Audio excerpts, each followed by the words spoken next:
Bienvenidos, esta es una nueva emisión de América Directo y hoy vamos a hablar sobre un tema que resulta sumamente interesante, que tiene que ver con la construcción del candidato político perfecto. Cuando uno repasa la historia de grandes candidatos y de los que generalmente ganan las elecciones, solemos olvidarnos que detrás de ellos hay toda una maquinaria que trabaja y que piensa en una campaña electoral, cuáles son los mensajes, cuáles son las palabras, incluso hasta los gestos que tiene que tener un candidato, ya sea a la hora de dar un discurso en un meeting político o que lo haga en una entrevista televisiva. Por eso es que hoy hemos convocado y hemos invitado a Jordi Segarra. Jordi es periodista y es máster en comunicación política. En el año 2008, Jordi trabajó en la campaña que le permitió llegar a la presidencia a Barack Obama, donde se hizo la famosa frase, el Yes, we can, ¿no? Con el que de alguna manera se impuso. Y también Jordi trabajó muchísimo en una de las nuevas áreas de trabajo de los políticos, que tiene que ver con las redes sociales, es decir, las campañas vinculadas a la política 2.0, como llaman algunos. Jordi es dueño de la consultora Stapolitics, además es asesor del Fútbol Club Barcelona. Hay que decirlo, Jordi nació en Andorra, es un catalán y trabaja en todo el mundo. Ha trabajado en los Estados Unidos, ha trabajado en toda América Latina y también ha trabajado en campañas para políticos europeos. Jordi, bienvenido a América Directo y muchas gracias por acompañarnos. Es un placer estar aquí con todos ustedes. Jordi, vamos a comenzar con las preguntas y la primera que quisiera hacerte tiene que ver con la experiencia profesional de tu trabajo asesorando a políticos de Europa, asesorando a políticos en Estados Unidos y también en América Latina. ¿En qué crees que radican las principales diferencias de estilo de cada político? Pero no visto tanto desde el punto de vista, desde la estrategia, sino desde las formas de hacer política de cada región, o sea, Europa, América Latina y Estados Unidos. Bueno, cambia totalmente. Yo creo que la primera razón es un tema de sistema electoral, ¿no? Es normal, las reglas del juego, el terreno, ¿no? El terreno de juego. Haciendo el símil futbolístico, pues no se juega igual en un campo con el césped, con el pasto perfecto, como podría ser el Camp Nou o la Bombonera, que no en un campo de tierra lleno de hoyos, ¿no? Lo mismo exactamente pasa con la política. El sistema electoral marca cómo debe ser la comunicación de un candidato o de un líder político. Por ejemplo, en Europa las campañas son muy cortitas, lo normal es 2 semanas de campaña, el caso de España, o sea, 15 días y se acabó la campaña presidencial.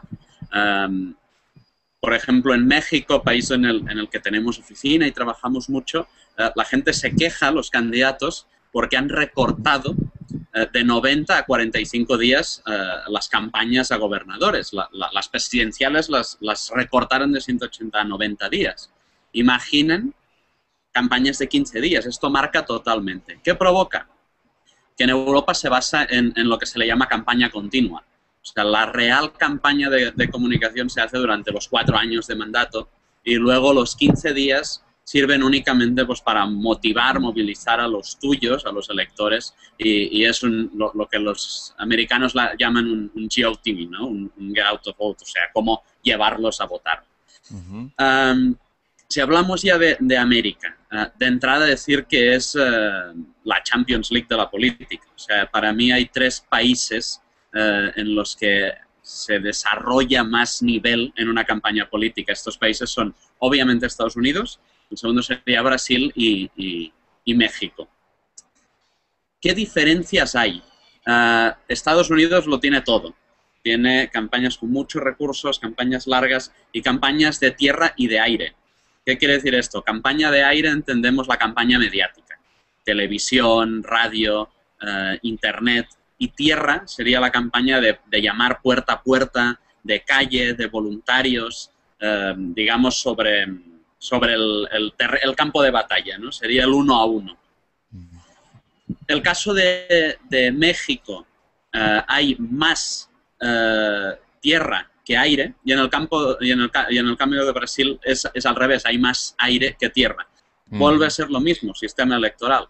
En Brasil hay 45 minutos en prime time diario de televisión donde podemos hacer spots, podemos hacer, bueno, incluso pequeñas documentales de los candidatos hasta 10 minutos. En el caso de México, pues está pautado por el Instituto Federal Electoral y ahí pues tienes, en función de la representatividad, pues X número de spots, ¿no? Cuando Jordi, no está regulado. sí, Lo mismo en toda América, vaya. Jordi, a la hora de analizar también la experiencia de trabajo que has desarrollado en Latinoamérica, cuando uno observa un poco el escenario, sobre todo de cara a las próximas elecciones que veremos en Venezuela, hay claramente dos estilos muy diferenciados, ¿no? Pareciera que el estilo de campaña de Enrique Capriles en Venezuela es el estilo de campaña de tierra, la que tú defines como tierra, ese hombre que va puerta a puerta. Sí. En cambio, Chávez parece utilizar mucho más la otra, ¿no? Que es los spots publicitarios, toda la fuerza, me imagino, de la gráfica. Cuentan que en Caracas la ciudad está inundada de afiches con Hugo Chávez para este nuevo periodo electoral para que se quiere posicionar.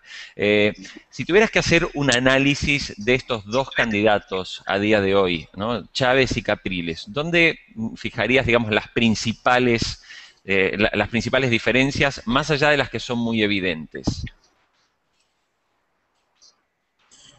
Pues como tú muy bien has dicho, una es una campaña mucho de aire, la otra muy de tierra. Yo creo que aquí lo importante en cualquier elección es dominar el medio o los medios dominantes. ¿Qué quiere decir esto? Yo os pongo un ejemplo muy divertido, podemos decir, que nos pasó hace un par o 3 de años. Nos vino un candidato presidencial de Angola, del país africano, y nos dijo que quería una campaña basada en Internet a lo Obama, muy potente, con Twitter, con Facebook. Entonces, le dijimos, si quieres se la hacemos, pero no seríamos profesionales, ¿no? Le estaríamos engañando, porque ¿cuál es el grado de penetración de Internet de Angola? Pues lo tienen muy pocos privilegiados angoleños. Lo mismo pasa en cualquier otra campaña. Lo importante es buscar el medio en el que puedas llegar más fácilmente, más efectivamente a tus electores potenciales. ¿Qué creo? Que la campaña de Chávez, muy de aire, muy televisiva, muy espectacular, le va a funcionar increíblemente bien en las grandes ciudades, y ahí es donde está la gran bolsa de votos, ¿no? Sobre todo en Caracas. Capriles pues está buscando más el voto de provincias más que el voto de capital. ¿Por qué? Porque cada intervención de Chávez en sus cadenas, en los spots, etcétera, pues sería como entrar en millones y millones de casas. Además, apoyado ya durante su gobierno, ya ha utilizado muchísimo, ¿no? Su famoso "Aló presidente" es una buena prueba de ello. Bien. Es una buena campaña por ambos lados, pero yo creo que va a ser más efectiva la de aire en ese caso que la de tierra. Bien. Jordi, definitivamente cuando Barack Obama ganó las presidenciales, el rol y el auge de las redes sociales tomó un protagonismo absolutamente increíble. De hecho, en las últimas horas, a partir de las redes sociales, en toda la Argentina se realizaron una serie de marchas de protesta, de los famosos cacerolazos, que fueron convocados por las redes sociales. O sea, uno miraba los timelines de Twitter o de Facebook y la gente se iba convocando de esa manera, y no hubo ni campañas de radio, ni de televisión, ni tampoco los medios le prestaron atención, y resulta que hoy a la mañana nos encontramos que en la Argentina, bueno, cientos de miles de personas se movilizaron. En el año 2008, decíamos recién, Barack Obama llega a la presidencia y se habló mucho de ese rol fundamental que tuvo Twitter, que tuvo Facebook, como una manera de acercar nuevos electores, nuevos votantes que estaban más involucrados con el mundo digital. La pregunta es si tú crees que en Latinoamérica este impacto puede ser comparable de alguna manera a lo ocurrido en Estados Unidos, y también si las redes sociales no están un poco como mitificadas a la hora de hacer política.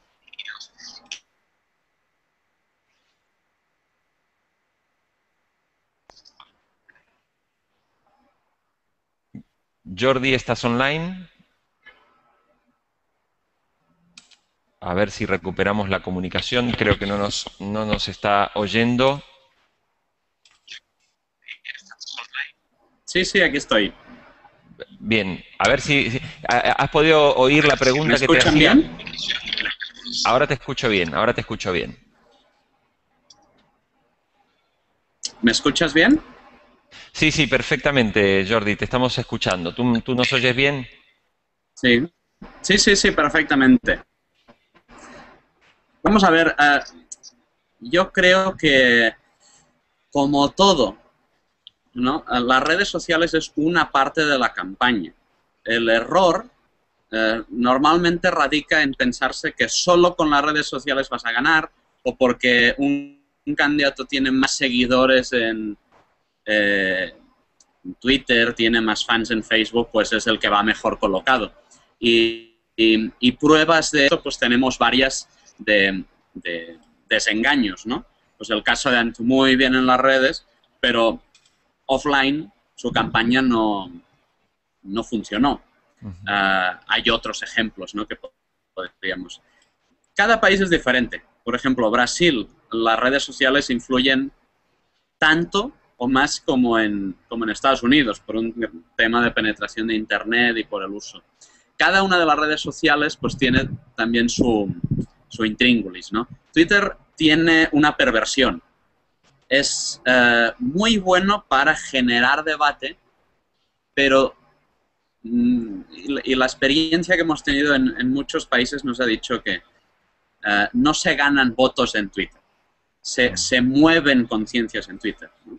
Pero normalmente ya es un voto muy informado el que encuentras en Twitter. Facebook es un voto menos informado, digamos que hay más gente también en Facebook que en Twitter. Volvemos pues al caso de México, por ejemplo, solo hay 9 millones de personas en Twitter. De estas activas debe haber la mitad y la otra mitad deben ser bots, ¿no? O sea, robots que se dedican a hablar a favor de un candidato o en contra de otro. Las redes sociales son importantes para motivar, para movilizar, para involucrar, pero no para convencer, sino que ya forma parte de gente que tiene bastante decidido su voto o que simplemente, y esto es un hecho, ¿no? Twitter, yo soy alguien pues muy defensor de esta red social, pero hay gente muy criticona, ¿no?, que yo llamo, y generalmente cuanto más retweet tienes es cuanto más te metes con alguien, ¿no?, más que tweets constructivos. Eso provoca que hay que tenerlas muy en cuenta, pero tampoco ofuscarse con ellas. Jordi, y a la hora de planificar una campaña, los mensajes que el candidato da en la red social también están, digamos, asesorados por los expertos. Es decir, un tuit de Barack Obama o un tuit de cualquier candidato seguramente está debidamente planificado con lo que tiene que decir para no cometer ningún tipo de error. Esto me imagino que está totalmente organizado.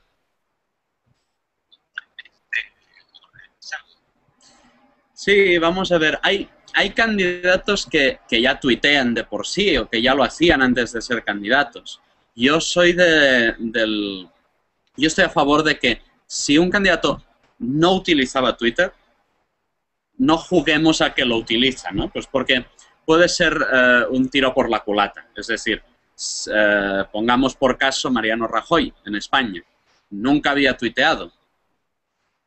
Si impostaba sus tweets, hubiera sido un grave error por su parte. Es decir, hacer como que los escribe él y es un equipo. Porque, ¿qué pasa si un periodista saliendo de un evento le hace una pregunta sobre un tuit que él no tiene ni la más remota idea de lo que está hablando? Eso sería un error. El propio Obama reconoció que no tuiteaba en los principios de Twitter, no hablamos de 2009, no su principio de mandato.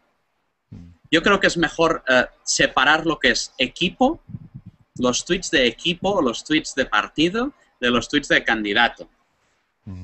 Si son de candidato, que realmente salgan del candidato o bien él conozca perfectamente el contenido de los mismos. Si no, como os decía, puede ser un arma muy peligrosa. Se puede girar el efecto boomerang. Bien.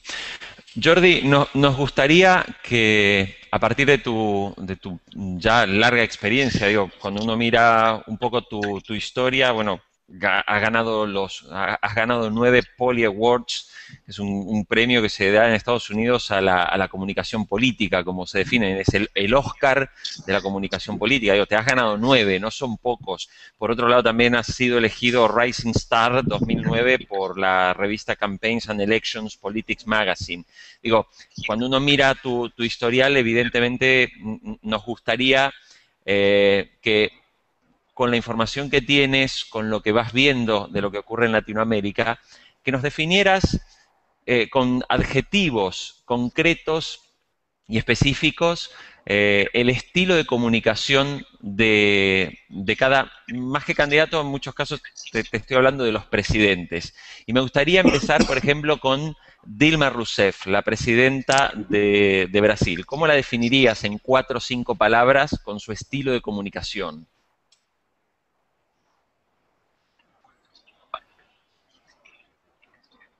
Vamos a ver, Dilma es constante, digamos que sigue mucho los consejos de sus asesores, que eso está muy bien. Seguro que luego hablaremos de otros líderes que no los siguen para nada. Dilma sigue a rajatabla lo que le dicen y su gran hándicap, que a la hora es lo que la ha encumbrado a la presidencia, la sombra de alguien tan increíblemente mediático, querido, casi mesiánico como es Lula da Silva. Digo, lo mejor y lo peor de ella es Lula, sí, porque le encumbró, pero también vamos a ver qué pasa con la reelección, ¿no? Correcto. Porque Lula puede volver a correr esa vez. Nos gustaría ahora que nos hables de el flamante presidente de Perú, que lleva algunos meses ya, en realidad, que es Ollanta Humala.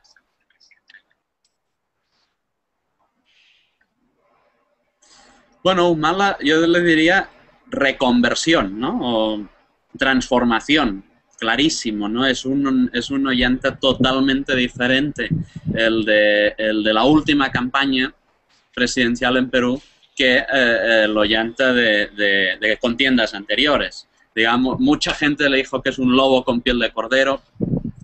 Yo creo en la bondad natural de la persona, ¿no? Como diría Comte, y puede ser que realmente haya aprendido la lección. Y es que a gritos no se ganan elecciones. Normalmente una campaña no se gana con el puño cerrado, sino con la mano extendida. Y ese ha sido su cambio. Y creo que es un cambio que se vio, que le dio muy buenos frutos. También, cabe decir muy rápidamente, Perú fue la campaña presidencial de los despropósitos, porque los candidatos que podrían o deberían haber ganado de una forma natural por su diferencia, pues se estrellaron, ¿no? El caso de Toledo. ¿Por qué? Pésimas campañas electorales. Hablamos un poco del Ollanta es el que menos mal lo hizo, digamos. Ok.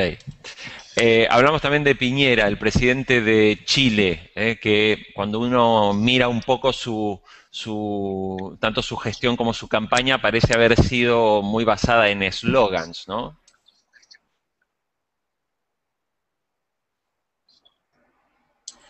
Bueno, Piñera, como buen hombre de negocios que es, encaró tanto su campaña mediática, su campaña electoral como su gobierno desde un punto de vista empresarial. Muy de tiene ese punto marketing, ¿no? Tuvo su pico, ¿no? Al salvar a los famosos mineros, ahí se puso por las nubes, pero lo que provoca esto es que tengas que mantenerlo, ¿no? Lo que hablábamos que hacen en Europa, la campaña continua, y su comunicación sufre muchos altibajos. No es alguien nada asertivo, no es alguien cercano, no es alguien transversal, ¿no? Que permee desde el pueblo raso hasta las élites, sino que forma parte de la élite. Seguramente es el hombre más rico de Chile o por ahí, y eso pues genera unos hándicaps a la hora de permear. Pero creo que también es una persona coherente con su mensaje y que hace caso a sus asesores, ¿no? Eso es importante. Bien.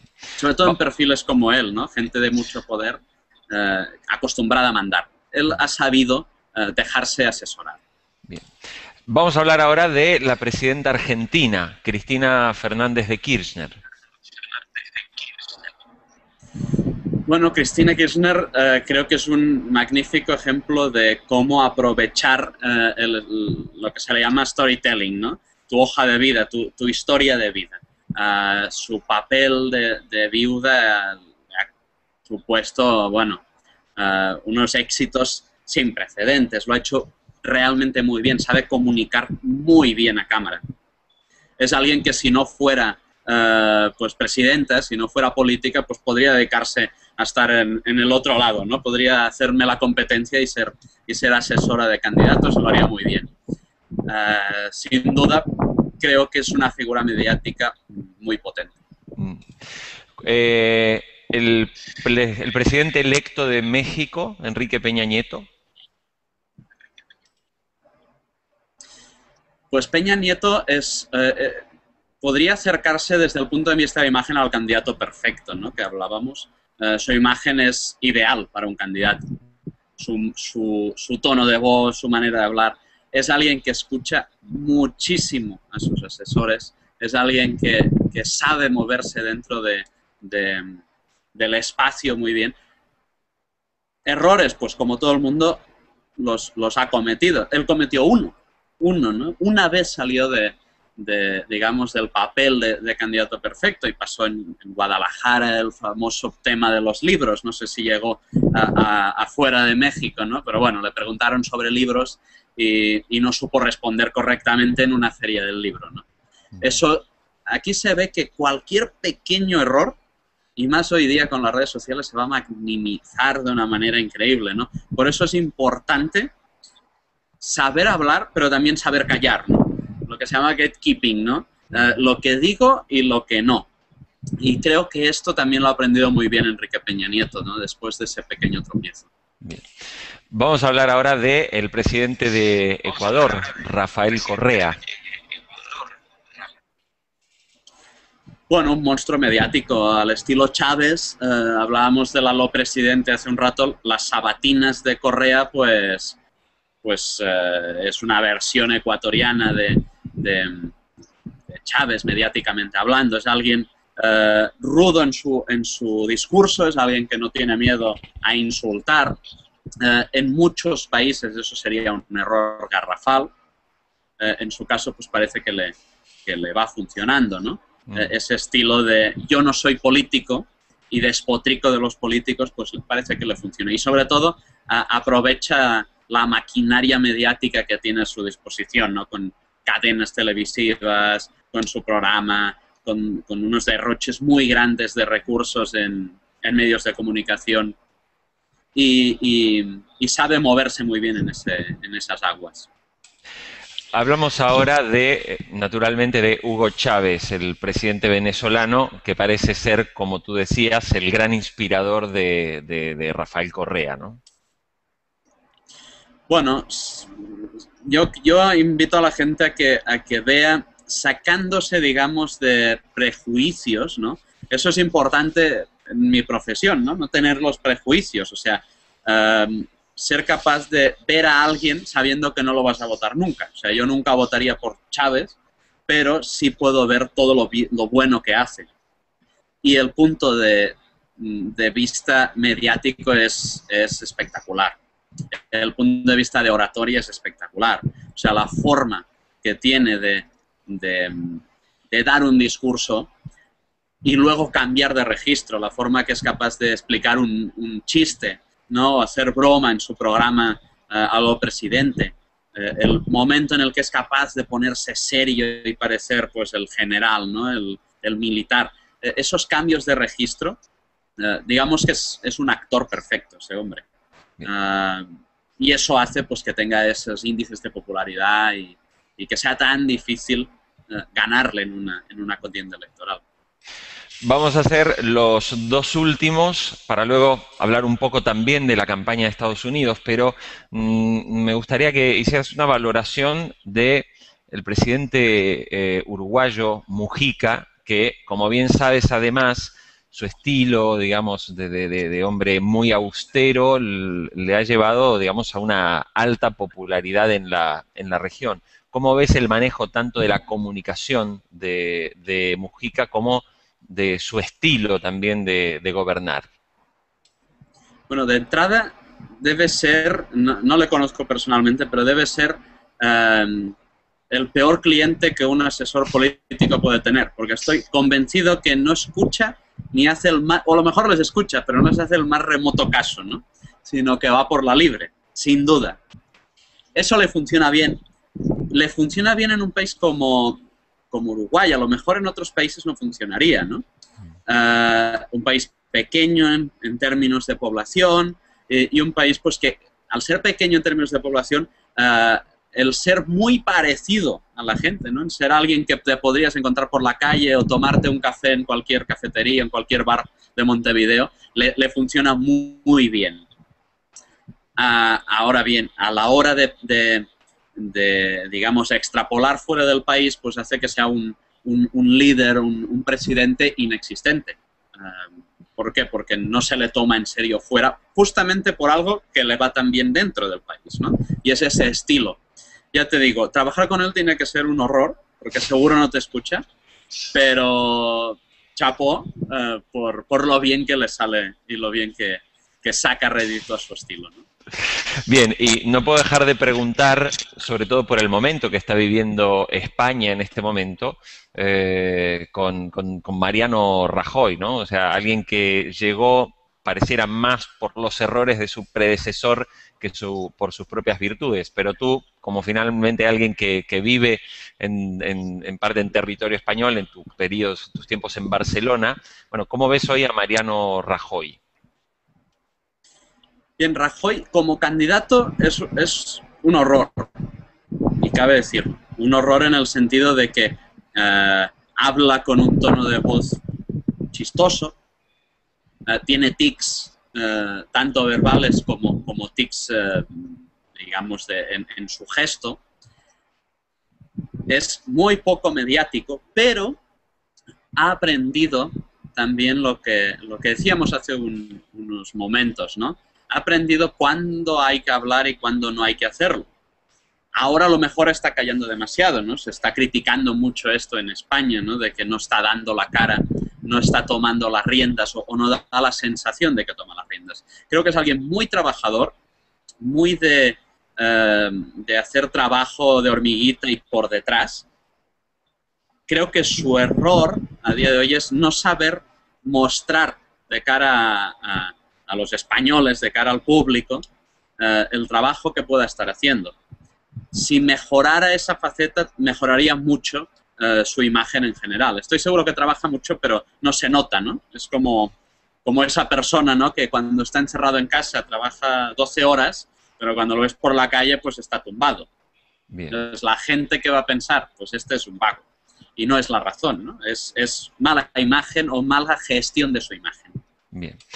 Jordi, nos gustaría que para cerrar esta entrevista nos hagas un pequeño análisis de cómo ves la campaña en este momento en Estados Unidos, cómo ves al propio Barack Obama, con quien trabajaste en la primera parte de la gestión, cómo ves, digamos, desde el Yes We Can, con el que había, digamos, llegado Barack Obama, a un presente donde la economía, los números económicos parecen no estar acompañando, ¿no? Entonces, ¿cómo ves tanto a Obama como también al candidato republicano Romney? Bien, la campaña va a tener que ser obligatoriamente muy diferente. Por una razón, ¿no? Ya no se puede vender en esa campaña el hope, ¿no? La esperanza. ¿Por qué? Porque ya es una realidad, ¿no? De 4 años. Creo que su gestión en este primer mandato ha sido buena, pero muy difícil. Ha tratado de hacer muchas cosas que de buen seguro le van a dar muchos votos en las elecciones. Y pongamos ya, centrándonos, ya que estamos en un portal de referencia latino, los latinos van a seguir votando masivamente por Obama. Creo que lo van a votar más que en la anterior elección.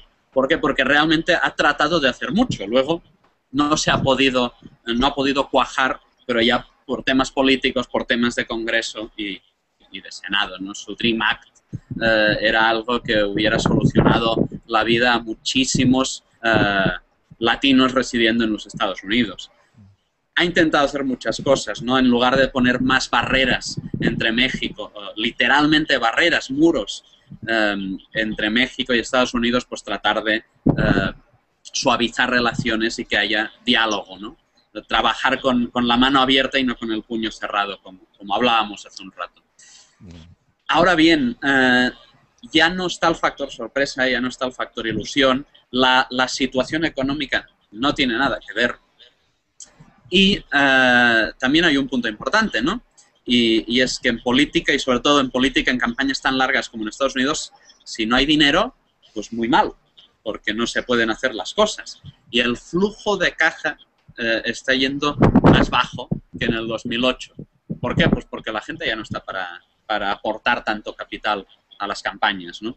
Se esperaba que fuera la primera campaña en la historia que recauda más de $1.000 millones y al contrario, ¿no? Se están recaudando menos dinero que 4 años, que en el 2008, ¿no?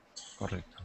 Por parte de los republicanos, pues bueno, de entrada decir, lo normal es que ganen los republicanos en Estados Unidos. ¿Por qué? Y la prueba, ¿no? De 44 presidentes solo ha habido 14 demócratas, el resto republicanos.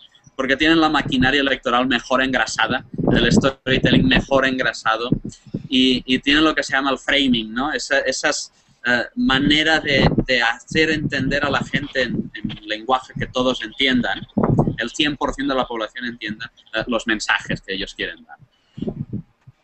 Lo normal es que ganen los republicanos, pero como es lo normal, hace que vayan con demasiada ansiedad. Y eso es el error que está cometiendo Mitt Romney.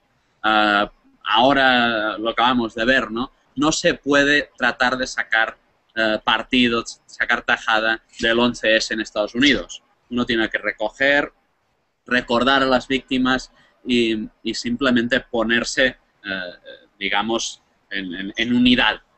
Tratar de criticar la gestión Obama en cuanto a seguridad y en cuanto a cómo se está moviendo en los entornos islámicos, pues es un error garrafal y es un tiro por la culata que se acaba de dar, no se acaba de disparar al pie Mitt Romney. Si no comete errores y deja manejar el rodillo electoral del Partido Republicano, la elección va a estar muy apretada. Justamente por esto, ¿no? Porque el efecto novedad de Obama ya no existe y por tanto se va a equiparar. Y luego, también por un tema de sistema electoral, Florida esta vez es muy difícil, muy complicado que lo gane el Partido Demócrata, porque hay una figura latina como Marco Rubio que tiene una tirada muy fuerte en el estado de Florida, que recordemos que tiene mucho peso, no son 27 votos electorales que se dan en Florida. Por tanto, creo que va a estar muy apretado y todo va a depender de los errores que cometa Romney, que estoy seguro que va a cometer más. También es importante ver el efecto Michelle Obama, ¿no? Que es otro punto nuevo. Casi podríamos convertir en eslogan de campaña Barack, el esposo de Michelle, ¿no? Porque realmente después de la convención de Charlotte ha salido como una bomba. Pues muchos de nosotros ya sabíamos, ¿no?, del potencial de Michelle Obama y estoy seguro que si ella quiere podemos tener una presidenta afroamericana en el futuro, ¿no? Porque si Hillary salió bien, Michelle es aún mejor. Jordi Segarra, queremos agradecerte mucho el contacto con América Directo. Sé que te hemos encontrado en 3 días de vacaciones porque estás trabajando muchísimo y has aprovechado a visitar tu casa para luego continuar, creo que por zonas bastante frías, allí por Rusia, etcétera. Entonces, bueno, queríamos agradecerte el contacto con América Directo. Invitamos también a nuestra audiencia, a nuestros usuarios, a que nos sigan en Twitter con @InfobaeAmérica y que, por supuesto, continúen, como siempre, informándose en infobae.com. Jordi, será hasta cualquier momento y te comprometemos a una nueva entrevista para hablar exclusivamente de la campaña de Estados Unidos cuando ya se estén acercando las elecciones. Será un gran placer. Muchas gracias, Jorge, y muchas gracias a todos los que nos han seguido desde sus casas. Muy bien, gracias y hasta pronto. Hasta pronto.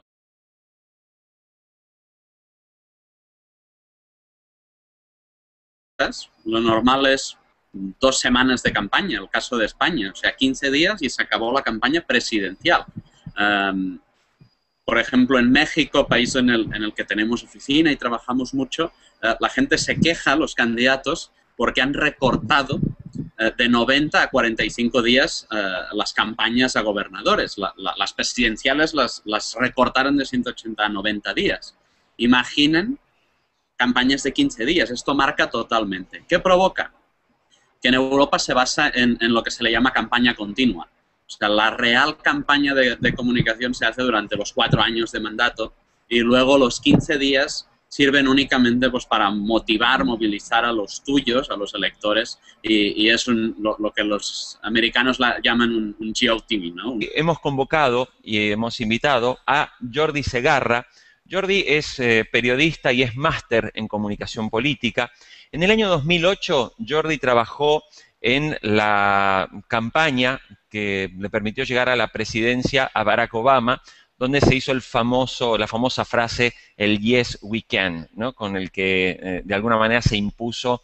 Y también Jordi trabajó muchísimo en una de las nuevas áreas de trabajo de los políticos, que tiene que ver con las redes sociales, es decir, las campañas vinculadas a la política 2.0, como llaman algunos. Jordi es dueño de la consultora Stapolitics, además es asesor del Fútbol Club Barcelona. Hay que decirlo, Jordi nació en Andorra, es un más de hacer política de cada región, o sea, Europa, América Latina y Estados Unidos.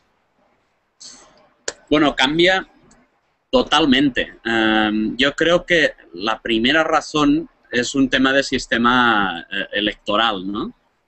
Es normal, las reglas del juego, el terreno, ¿no? El terreno de juego. Haciendo el símil futbolístico, pues no se juega igual en un campo con el césped, con el pasto perfecto, como podría ser el Camp Nou o la Bombonera, que no en un campo de tierra lleno de hoyos, ¿no?